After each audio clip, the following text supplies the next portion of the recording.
नमस्कार दोस्तों, स्वागत है आपका फिर से अपने YouTube channel Bihar board study point प्रिंसर पे।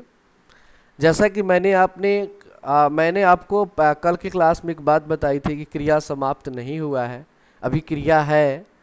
जिसके बारे में आपके मन में कुछ सवाल चल रहे थे कि प्रेरणार्थक क्रिया, सहायक क्रिया, ये सब क्या हुए।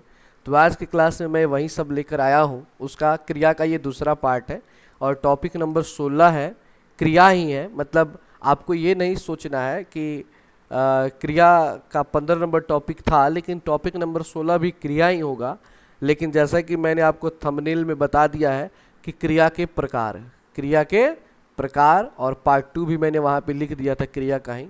तो उसी के अनुसार चलेंगे हम लोग। चलिए बिना टाइम गंवाए स्टार्ट करते हैं। अगर आपने देखिए पिछले वाला अगर वीडियो नहीं देखा है ना, तो उसको जरूर देख लीजिए, क्योंकि उसको आप नहीं देखेंगे नहीं आपको समझ में आएगा, बट उतना समझ में नहीं आएगा, मज़ा नहीं आएगा आपको। इसलिए उसको आप जरूर देख लीजिए। देखिए यहाँ पे लिखा है कि संरचना या प्रयोग के आधार पर क्रिया के भेद। मतलब संरचना या प्रयोग के आधार पर क्रिया कितने प्रकार के होते हैं। तो आप तो 2 के चक्कर में थे, मैंने तो 11 ला दिया। तो याद रखिएगा कि 11 प्रकार के होते हैं। पहला होता है सामान्य क्रिया, दूसरा संयुक्त क्रिया, तीसरा नाम धातु क्रिया, चौथा प्रेरणार्थक क्रिया, पांचवा पूर्वकालिक क्रिया, छठा तत्कालिक क्रिया, सातवां कृदंत क्रिया, आठवां यौगिक क्रिया, नौवां सहायक क्रिया, 10वां सजातीय क्रिया और 11 नंबर विधि क्रिया। 11 क्रिया है आपके किस आधार पर, तो संरचना या प्रयोग के आधार पर। आइए एक एक करके सबके परिभाषा और एग्जाम्पल को हम लोग समझते हैं। सबसे पहला जो हमारा है वो है सामान्य क्रिया। तो सामान्य क्रिया का परिभाषा होगा कि जब वाक्य में एक क्रिया का पता चले उसे सामान्य क्रिया कहते हैं। मतलब कोई भी वाक्य हो और एक ही क्रिया हो, कितने क्रिया हो, एक ही क्रिया हो, तो उसको कहेंगे सामान्य क्रिया। जैसे कि ये रोना, धोना, खाना, पीना, नाचना, कूदो, पढ़ो, पढ़ा, नहाना, चलना, ये सभी सिंपल एक ही हैं। मतलब सिंपल वाक्यों को ही सामान्य क्रिया का, जैसे मैं खाता हूँ, तुम जाते हो, वह रोता है, श्याम स्नान करता है। तो ये सभी सामान्य एग्जाम्पल है और सामान्य इसमें जो क्रियाएं हैं। अब आता है 2 नंबर संयुक्त क्रिया। देखिए संयुक्त का अर्थ है वह मतलब मिलकर जो बना हुआ है। क्या हुआ है, जो मिलकर बना हुआ है। तो वो कहेंगे कि जो क्रियाएं 2 या 2 से अधिक क्रियाओं के योग से बनी होती है। मतलब एक क्रिया नहीं होगा, 2 या 2 से अधिक क्रिया हो जाएगा, उसे संयुक्त क्रिया कहते हैं। बड़ा ही लंबा टॉपिक भी है ये संयुक्त क्रिया। इसका डिफिनीशन भी 11 है, मतलब सॉरी इसका जो भेद है प्रकार, वो संयुक्त क्रिया 11 प्रकार का होता है। तो अगर आप लोगों को लगता है कि संयुक्त क्रिया का 11 प्रकार अगर आप पढ़ना चाहते हैं स्पेशल, तो मैं इसके बाद आपके लिए एक वीडियो लाऊंगा जिसमें केवल बताऊंगा कि संयुक्त क्रिया 11 प्रकार के होते हैं और टोटल मतलब एक्सप्लेनेशन आपको मिलेगा, जो आपको जल्दी बुक या जल्दी बहुत कम ही बुकों में ये सब मिलता है। समझ रहे हैं ना। तो बस आप लोग कमेंट कीजिएगा, अगर आपको उसको पढ़ना है तो इसके बाद ही मैं बनाकर डाल दूंगा, और नहीं तो कोई बात नहीं। तो जिसमें 2 या 2 से अधिक क्रियाओं का योग होता है उसे संयुक्त क्रिया कहते हैं। जैसे मैंने खाना खा लिया, तो मैंने खाना खा लिया, यानी भी यहाँ पे 2 क्रिया है, एक है खा लिया, खा, एक लेना। एक है खाना और एक है लेना, 2 क्रिया है। यहाँ पे तुम घर चले जाओ, एक चलना हो गया, एक जाना हो गया। मीरा बाई स्कूल चली गई, एक चलना हो गया, एक गया यानी कि जाना हो गया। तो इसी तरह 2 देख लीजिए, 2 क्रिया आ रहा है ना। तो इस टाइप की क्रिया को हम लोग संयुक्त क्रिया कहते हैं। ठीक है।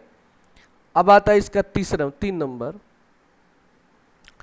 नाम धातु क्रिया। नाम धातु क्रिया का अर्थ हुआ कि क्रिया को छोड़कर संज्ञा, सर्वनाम तथा विशेषण। तो खैर संज्ञा सर्वनाम तो आप लोग जान गए हैं। विशेषण का अर्थ होता है जो संज्ञा और सर्वनाम की विशेषता को बताता है, उसे विशेषण कहते हैं। इसके बाद वाला ही टॉपिक पढ़ने वाले हैं हम लोग। तो विशेषण से मिलकर संयुक्त क्रिया को नाम धातु कहते हैं। ये धातुओं के नाम से बनी होती है, इसलिए नाम धातु कहलाती है। जैसे हाथ, तो हाथ से हो गया हथियाना, तो यहाँ पे हथियाना जो है वो नाम धातु क्रिया है। ठीक है ना, क्योंकि धातु है, हाथ जो है धातु है और धातु से मिलके बना है, इसलिए नाम धातु क्रिया कहलाता है। बात से बतियाना, दुखना से, सॉरी यहाँ पे दुखना नहीं दुख होगा, दुखना, दुख से दुखना, चिकना से चिकनाना, लाठी से लठियाना, लत से लतियाना, पानी से पनियाना, बिलग से बिलगाना, स्वीकार से स्वीकारना, धिक्कार से धिक्कारना, उद्गार से उधारना, शर्म से शर्माना, अपना से अपनाना, ऐसे बहुत सारे हैं। तो यहाँ पे हंसी हथियाना, बतियाना, दुखना, चिकनाना, लठियाना, लतियाना, पनियाना, ये सारा का सारा क्या होता है? नाम धातु क्रिया होता है। तो इस तरह के अगर शब्द आपको मिलते हैं तो आप कहेंगे कि ये नाम धातु क्रिया है। और नाम धातु क्रिया किससे मिलके बनता है? तो संज्ञा, सर्वनाम और विशेषण के मिलके बनता है, ठीक है ना। वो भी संयुक्त क्रिया होता है एक प्रकार का। चौथा है प्रेरणार्थक क्रिया।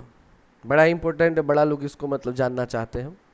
देखिए, जिन क्रियाओं के प्रयोग से यह पता चले कि कर्ता खुद कार्य न करके किसी और से कार्य करवा रहा है, मतलब काम कर्ता जो करने वाला है वो खुद नहीं करेगा, किसी और से करवाएगा, या किसी और को कार्य करने की प्रेरणा दे रहा हो, मतलब समझा रहा हो कि तुम्हें ये करना चाहिए, तो उसे प्रेरणार्थक क्रिया कहते हैं।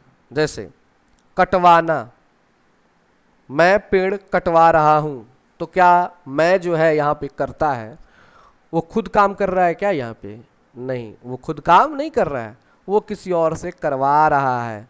तो वहां पे कटवाना जो हो गया प्रेरणार्थक क्रिया हो गया। उसी तरह करवाना, बुलवाना, पढ़वाना, लिखवाना, खिलवाना, सुनाना,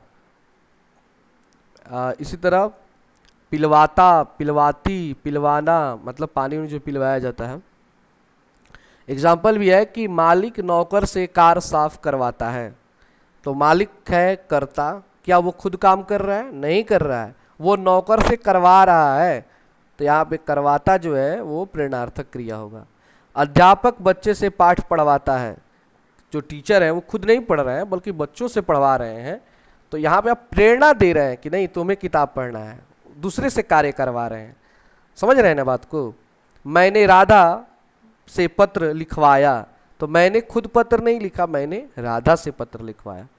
उसने हमें खाना खिलवाया, मैंने खाना मतलब खुद किसी को नहीं खिलाया, दूसरे से खाना खिलवा रहा है। तो मतलब सेंस यही है ना कि दूसरे से कार्य करवाना है, वो प्रेरणार्थक क्रिया हो जाएगा।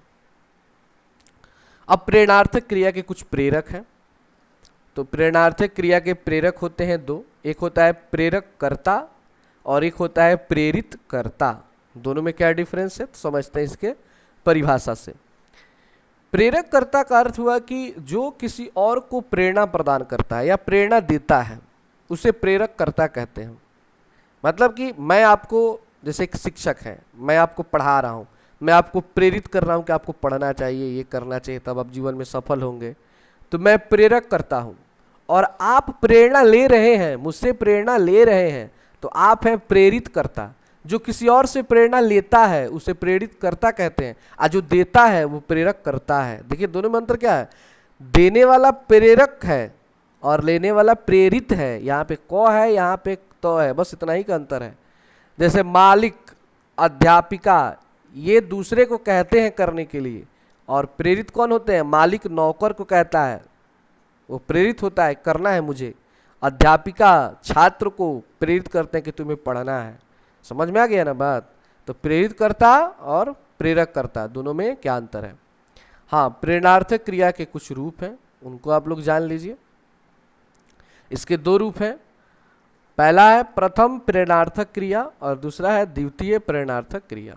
अब प्रथम में क्या है कि प्रथम प्रेरणार्थक क्रिया में कर्ता प्रेरक बनकर प्रेरणा देता है।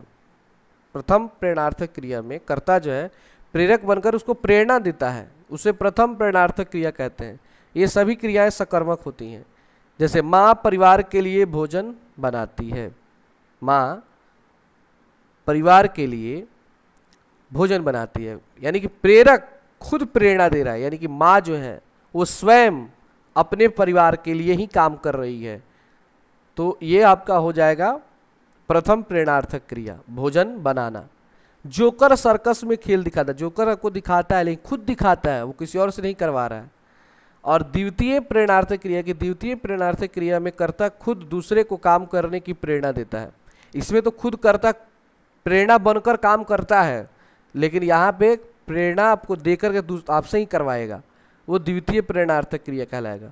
माँ पुत्री से भोजन बनवाती है, यहाँ पे माँ खुद बना रही थी अब माँ पुत्री से भोजन बनवा रही है। जोकर सर्कस में हाथी से करतब करवाता है। अब पहले क्या था कि जोकर सर्कस में खुद खेल दिखा रहा था, अब हाथी से करवा रहा है। समझ रहे हैं दोनों में क्या अंतर है? तो खुद से जो करे वो प्रथम और जो दूसरे से करवाए वो द्वितीय। ठीक है, चलिए अब पांचवा क्रिया का प्रकार समझते हैं। पांचवा है पूर्वकालिक क्रिया। पूर्व मतलब पहले और कालिक मतलब समय। पूर्वकालिक का अर्थ होता है पहले से हुआ, जो पहले से हो गया है। जब कर्ता एक कार्य को समाप्त करके तुरंत दूसरे काम में लग जाता है, तब जो क्रिया पहले समाप्त हो जाती है उसे पूर्वकालिक क्रिया कहते हैं। मतलब आपने कोई काम किया और काम करते हैं तुरंत दूसरे काम में लग गए, तो जो काम को जिसको आपने मतलब एंड किया है, समाप्त किया है, वो पूर्वकालिक क्रिया हो जाएगा। पूर्वकालिक क्रिया को धातु में कर या करके लगाकर बनाया जाता है। मतलब उस धातु में याद जैसे नहा, तो नहा धातु है, उसमें कर लगा दी, नहा कर या नहा करके। समझ रहे हैं बात को? तो वो पूर्वकालिक क्रिया हो जाता है। जैसे पुजारी ने नहाकर पूजा की, यानी पुजारी तुरंत अभी नहाया और नहा करके दूसरा काम क्या किया? पूजा कर रहा है। एक काम किया नहाना, और नहा करके तुरंत, ऐसा थोड़ा नहीं कोई नहा के और 10 घंटे के बाद पूजा करता है। कोई भी आदमी पूजा करना होता है तुरंत नहाता है, नहा के तुरंत पूजा करना शुरू कर देता है। तो यहाँ पे ये जो नहा कर, देखिए कर लगा है ना इसमें, तो ये आपका पूर्वकालिक क्रिया है। इसको वहीं कहेंगे पूर्वकालिक क्रिया, पूजा को नहाकर को कहेंगे। चोर सामान चुरा कर भाग गया। अब कोई सामान चुराएगा तो क्या वहाँ पे वेट करेगा किसी का कि तुरंत वहाँ से भागता है वो? तो चुरा कर आ गया, तो चुरा कर इसमें पूर्वकालिक क्रिया हो गया। विद्यार्थी ने पुस्तक से देखकर उत्तर दिया। देखकर यानी कि मान लीजिए कि सवाल कोई टीचर पूछते हैं किसी बच्चे से, तो कितना बच्चा नीचे आँख करके देख लेता है, तुरंत बोल देता है। जब देख लिया तो थोड़े रुकेगा वो, क्योंकि याद तो है नहीं कि रुक के वो बोलेगा, तुरंत बोल देगा फिर भूल जाएगा। तो देख कर, कर लगा है। वह खाकर सो गया, यानी खाया और खा के तुरंत सो गया। लड़कियां पुस्तक पढ़कर जाएंगी, यानी कर पढ़कर और जाना। तो यहाँ पे नहाकर, चुराकर, देखकर, खाकर, पढ़कर, ये सभी क्या है? पूर्वकालिक क्रिया है। बहुत अच्छे से आप लोग समझ रहेंगे, मुझे ये पता है, ठीक है ना? इसलिए आप लोग चैनल को सब्सक्राइब करें, अपने दोस्तों से बोलें वे लोग भी सब्सक्राइब करें, क्योंकि देखिए आप लोग का सब्सक्राइब करने से, बेल आइकन दबाने से, वीडियो को अच्छे से देखने से मुझे काफ़ी खुशी मिलती है और वीडियो बनाने में मेरा इंटरेस्ट लगता है। क्योंकि समझ सकते हैं कि टाइपिंग कर कर के हर एक चीज़ के और टॉपिक को खोज करके आपके सामने प्रेजेंट करना होता है, तो वक्त लगता है, मेहनत भी लगता है। इस मेहनत को आप लोग साकार कीजिए। अपने दोस्तों से बोलिए कि ज़्यादा से ज़्यादा लोग सब्सक्राइब करें। और वीडियो को एक और आप लोगों से एक नम्र निवेदन है कि अभी आप लोग डाउनलोड ना करें, नया चैनल है, अभी आप लोग डाउनलोड करेंगे तो चैनल थोड़ा सा वीक हो जाएगा, कमज़ोर हो जाएगा। इसलिए आप लोग डायरेक्टली ऑनलाइन ही ज़्यादा देखने का प्रयास करें, इससे चैनल ग्रो करता है, चैनल आगे बढ़ता है। तो ये आप लोगों के हाथ में कि आप क्या करते हैं। वैसे मैं ज़बरदस्ती तो कुछ थोड़े ना कर सकता हूँ। 6 नंबर है तत्कालिक क्रिया। यह क्रिया पूर्वकालिक क्रिया की तरह मुख्य क्रिया से पहले खत्म होती है, लेकिन इसमें और मुख्य क्रिया में समय का अंतर न होकर क्रम का अंतर होता है। उसे तत्कालिक क्रिया कहते हैं। मतलब तत्कालिक क्रिया पूर्वकालिक क्रिया में क्या है? पूर्वकालिक क्रिया जो पहले खत्म हो चुका है, समय का मतलब अंतर है, लेकिन इसमें समय का अंतर नहीं होता है, क्रम। क्रम समझते हैं? ऑर्डर, माने जैसे 1 के बाद 2, 2 के बाद 3, 3 के बाद 4, 4 के बाद 5, ये क्रम कहलाता है। जैसे वह आते ही सो गया, वह आते ही सो गया, यानी तुरंत आया, आते ही सो गया, मतलब आया सो गया। इसमें क्रम है कि कोई भी आदमी सोकर थोड़े ना आएगा, आके ही सो गया। शेर देखते ही वह बेहोश हो गया, यानी पहले वो देखा और फिर बेहोश हो गया। क्रम एक मतलब एक क्रम बन रहा है यहाँ पे। तो आते ही देखते ही क्या है? तत्कालिक क्रिया है। 7 नंबर है कृदंत क्रिया।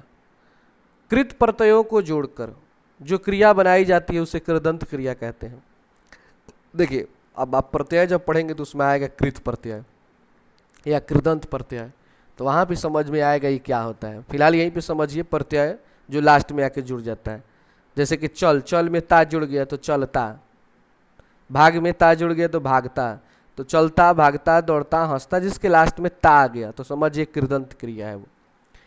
यौगिक क्रिया, जिन वाक्यों में 2 क्रियाएं एक साथ आती हैं, एक सेकेंड, हाँ, जिन वाक्यों में 2 क्रिया एक साथ आती है और दोनों मिलकर मुख्य क्रिया का काम करती है उसे यौगिक क्रिया कहते हैं। इसमें पहली क्रिया पूर्णकालिक होती है। क्या होती है? पूर्णकालिक।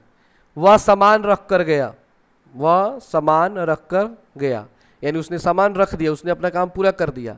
और उसके बाद वो चला गया। दो क्रिया आ रहा है, एक रखना और एक जाना। यहाँ पे ध्यान दीजिए, या इसमें पहली क्रिया पूर्णकालिक होती है, मतलब वो काम खत्म हो जाता है, उस क्रिया से उस काम को खत्म करके तब दूसरा काम होता है। यानी वह सामान रख कर, ये सामान रख दिया है, काम हो चुका है, अब चला गया, दूसरा काम कर रहा है। परीक्षा सिर पर आ पहुंची है, यानी परीक्षा आ गई है, समझ रहे हैं ना, पहुंची, एक आना एक पहुंचना, तो यह होगी क्रिया होगी। 9 नंबर है सहायक क्रिया। जो क्रिया मुख्य क्रिया की सहायता करते हैं उन्हें सहायक क्रिया कहते हैं। जैसे वह आता है, तो इसमें आना जो है मुख्य क्रिया और है जो है सहायक क्रिया है। तुम सोए हुए हो, तो हो जो है सहायक क्रिया है, और हुए सोना हुए हो, तो ये आपका मुख्य क्रिया है। 10 नंबर है सजातीय क्रिया।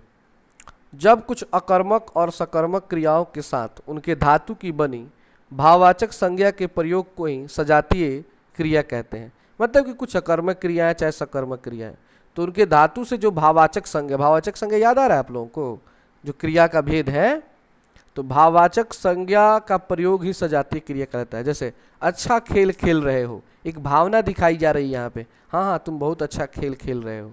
वह अच्छी लिखाई लिख रहा है, ठीक है ना, तो यहाँ पे भावना की बात करें कैसा काम कर रहा है वो। और लास्ट है विधि क्रिया। जिस क्रिया से किसी प्रकार की आज्ञा का पता चले, मतलब कोई आदमी को आदेश देता हो, उसे विधि क्रिया कहते हैं। जैसे घर जाओ, आदेश दिया जा रहा है, ठहर जाओ, तो ये आदेश है। खाना खा लो, स्नान कर लो, ये क्या है, सभी आदेश दिए जा रहे हैं, तो इसे कहते हैं विधि क्रिया। तो इस तरह हमने जाना कि प्रयोग के आधार पर या संरचना के आधार पर क्रिया के 11 भेद होते हैं और उनके सारे डिफिनीशन। मैंने शुरू में ही बोला था 2 नंबर जो संयुक्त क्रिया थे, कि अगर आप लोग चाहते हैं कि उसका स्पेशल एक वीडियो हो और उसका 11 जो भेद, अगर उसको आप पढ़ना चाहते हैं तो आप लोग कमेंट कीजिए। अगर कमेंट करते हैं तो मैं उस पर भी एक वीडियो बनाऊंगा और आप लोगों के सामने उसे प्रोवाइड करूंगा। तो बस धन्यवाद कि आपने पूरा वीडियो देखा। और मेरी एक बात बार बार मैं इस कहूँगा कि प्लीज़ आप लोग ऑनलाइन ज़्यादा देखने का प्रयास करें, डाउनलोड ना करें।